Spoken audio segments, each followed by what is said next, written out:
Bom dia, pessoal, belezinha? E aí, como é que estão, hein? Pessoal, desculpa não tá fazendo esse vídeo ao vivo, tá? É que eu tô em Budas Artes, eu tô num local aqui que não é muito bom de sinal. Nós vamos pegar a BR logo mais aí, tá? E eu vim aqui no meu fornecedor de ferramentas, tá, pessoal? Precisei comprar umas ferramentas. Eu tô com 2 BOzinhos na oficina, tá? Pra dizer a verdade, 3. Um é uma Escort SW que chegou lá com a bomba d'água vazando pelo corpo da bomba. Chegar lá, eu vou fazer um vídeo legal pra vocês. Antes que eu me esqueça aqui, tá? Eu queria mandar um abraço pro Neto aqui que teve na oficina, tá? Foi resolver um problema lá de marcha lenta no carro dele. Foi um sensor de oxigênio e um atuador de marcha lenta. Pessoal, deixa eu dar uma dica pra vocês a respeito disso.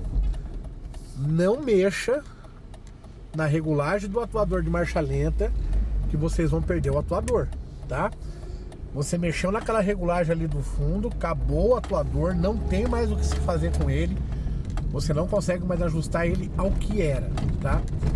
E o carro fica extremamente gastão, tá? Sensor de oxigênio, vamos lá. Perdão, sensor de oxigênio do Escort Zetec 1.8 16 válvulas, tá?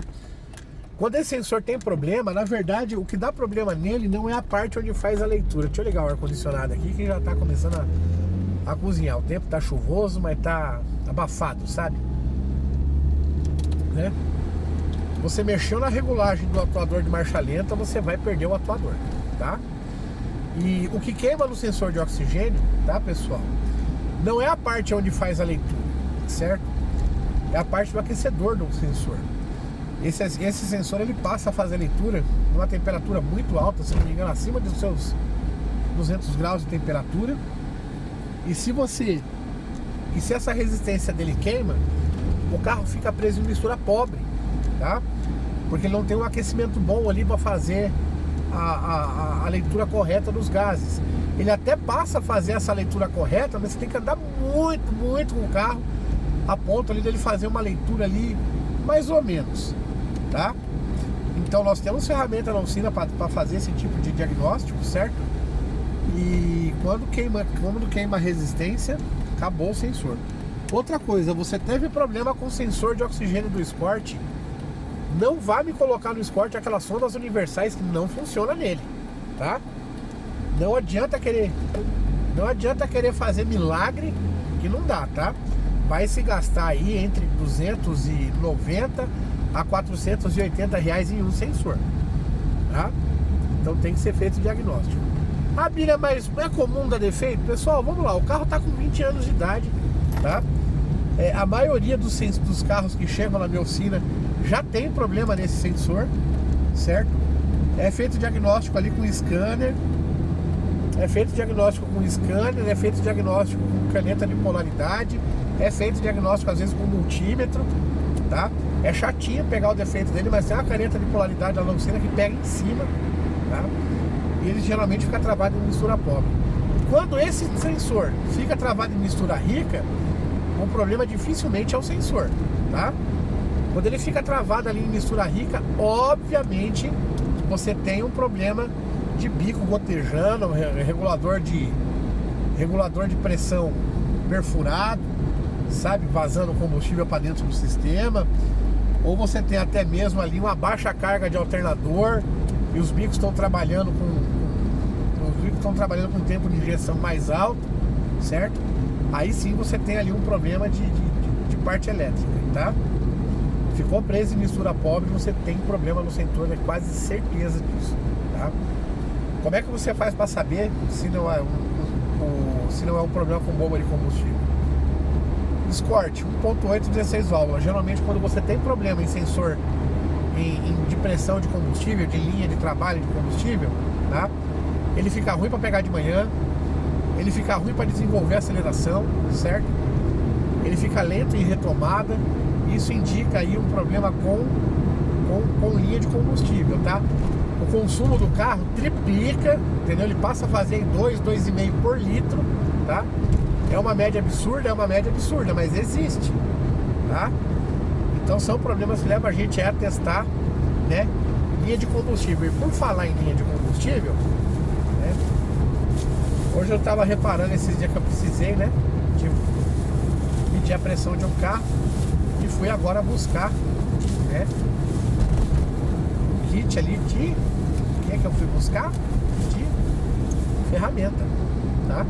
Isso daqui é para usar com medidor de pressão de combustível, fazer aferimento de linha de pressão, aferimento de linha de vazão, certo? De vazão de linha de pressão de combustível, para poder ser o mais assertivo, aliás, possível em um diagnóstico, tá, pessoal?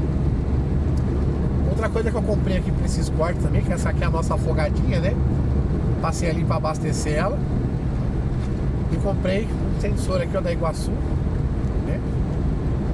Amarelinho, 4 pinos, tá? Para colocar nela, porque ela tá usando o vermelho e o ano dela não perde o vermelho, pede um sensor amarelo com uma temperatura de trabalho mais baixa, tá, pessoal? Ah, Bira, mas não tem problema usar um vermelho? Tem sim, tá? De 96, tá? De 96 a 2000, tá? Você usa o amarelo, tá? De 2000 para frente, você vai usar o vermelho, certo? O que influencia nisso? Influencia no material em que as peças são feitas no motor, principalmente envenenadores de válvula, tá? Hoje alguns fabricantes, como a Taranto, a Spal, tá? Elas, lógico que elas vão fabricar de um material bom ali, para uma faixa de temperatura bem alta, entendeu? Que não é o caso das outras fabricantes aí. E aí você acaba por colocar um termointerruptor errado no carro, você acaba aí sobrecarregando, né, essa temperatura, ele vai trabalhar mais alto e pouco a pouco aí esses venadores vão ressecando, tá? E aí o carro começa a queimar óleo na primeira partida, você começa a ter fuga de óleo no carro, certo? O que é fuga de óleo? É baixar o nível do óleo do carro sem o carro ter vazamento. Então tem que se ter muita atenção a isso, tá? É o que eu falo para vocês, quando vocês trazem o carro aqui na oficina, tá? Nós tivemos uma preparação grande, eu pelo menos trabalho com esses carros aqui desde o ano 2000, tá? Eles eram novos quando chegavam na oficina que eu trabalhava, certo? Então é muito difícil a gente errar um diagnóstico nessa oficina que eu tô, tá? Muito difícil mesmo a gente dar um diagnóstico que não é assertivo. Às vezes o carro chega na oficina, o carro tá todo fuçado, motor fora de ponto, tá? O carro oscila, o Escort oscila por motor fora de ponto, oscila, tá? Se tiver acima de um dente fora de ponto, ele vai oscilar. Se tiver um dente só, 2 dentes fora de ponto, tá? O consumo dele vai na lua, você vai perder os vedadores de válvula, que ele vai dar a detonação com a válvula ali pré-aberta, certo? Passando disso aí, só ladeira abaixo, tá? Tem que colocar no ponto, aí depois geralmente o cliente retorna na oficina falando, olha, o carro ficou bom, ficou legal, mas puto, eu tô achando que tá consumindo óleo, tá? Aí não tenha dúvida, vai ter que tirar esse cabeçote, mandar fazer uma bela limpeza nele na retífica, faz um banho químico no cabeçote, faz a substituição dos vedadores de válvula e remonta tudo bonitinho, tá? Não se esqueçam de um detalhe, tá? Preste bem atenção, você que está iniciando aí no mundo da mecânica, tá? Você que é o famoso aspirante, né? Está aprendendo agora, está fazendo o curso. Não reaproveite parafuso de cabeçote, que você vai arrumar problema para você. O problema é de você reaproveitar um parafuso de cabeçote, ele não vai te dar problema a curto prazo, ele vai te trazer problema a longo prazo, tá? E como você foi o último que mexeu, às vezes o cliente leva o carro, né? O proprietário do carro leva o carro em outra oficina e lá o cara avisa, ó, alguém mexeu, tá? Não substituiu os parafusos do cabeçote e você perdeu aí a junta do cabeçote porque trabalhou solto e a junta apodreceu. Isso ocorre, tá? Esse apodrecimento de junta também leva a fazer cavitação no cabeçote, tá? Então muito cuidado aí quando você falar, eu vou fazer um serviço baratinho que eu vou vender o carro. Você que vai vender o seu carro porque ele teve um problema de cabeçote e você vai autorizar o seu mecânico a fazer uma lambança no cabeçote, lembre-se que, tá? Carro usado tem garantia? Tem garantia. Não tem porque eu vendi, o cara sabia. Não, ele tem garantia, tá?